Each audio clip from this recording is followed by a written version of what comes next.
নমস্কার, আদারে আটির আরও একটি ব্লগে আপনাদের স্বাগত। আজকে দেখাবো আলু দিয়ে লোটে মাছ রান্না। এই আলু দিয়ে লোটে মাছ রান্নাটি বাড়িতে করবেন, সবাই খুব ভালো খাবে।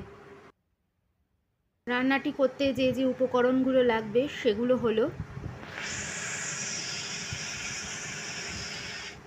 নুন হলুদ মাখানো লোটে মাছ, আলু, পেঁয়াজ, শুকনো লঙ্কা জিরে বাটা, পেঁয়াজ, আদা রসুন বাটা, ধনের গুঁড়ো, নুন হলুদ, তেজপাতা। এবার কড়াইতে সর্ষের তেল নিয়ে নেব।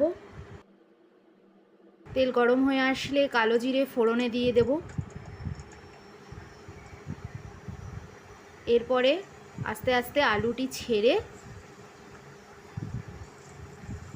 ভালো করে ভেজে নেব।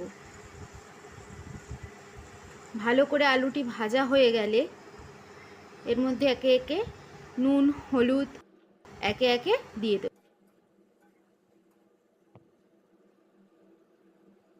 এরপরে কুচনো পেঁয়াজ, এখানে দুটো মিডিয়াম সাইজের পেঁয়াজ নিয়েছি আমি, সেই দুটো পেঁয়াজ দিয়ে ভালো করে সুন্দর করে ভেজে নেব।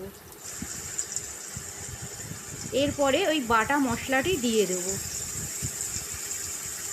এরপরে আদা বাটা, রসুন বাটা, ধনের গুঁড়ো, জিরের গুঁড়ো একে একে সব মশলাগুলো এইভাবে পরপর দিতে হবে। এরপরে ভালো করে কষাতে হবে, নেড়ে চেড়ে মিডিয়াম আঁচে ভালো করে কষানো হয়ে গেলে এরপর থেকে লাল কাশ্মীরি লঙ্কার গুঁড়ো দিয়ে দেবো। দিয়ে আবারও ভালো করে নেড়ে চেড়ে লাল লাল করে কষিয়ে নিতে হবে মিডিয়াম আঁচে।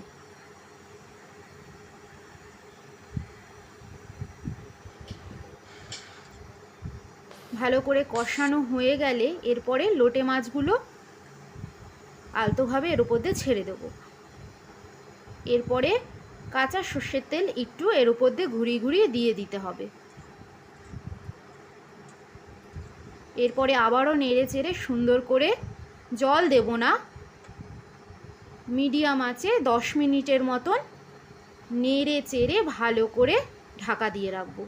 কারণ লোটে মাছের থেকে জল ছাড়ে, জল দেওয়ার প্রয়োজন নেই। দেখুন কতটা পরিমাণে জল ছেড়েছে। আবারও ভালো করে নেড়ে চেড়ে আলুগুলো নরম হয়েছে কিনা সেটা দেখে নিতে হবে। এরপরে ঢাকা ছাড়াই ভালো করে জলটা টানিয়ে নিতে হবে। ব্যাস, এইভাবেই জলটা টানিয়ে নিয়ে গেলে রান্নাটা তৈরি।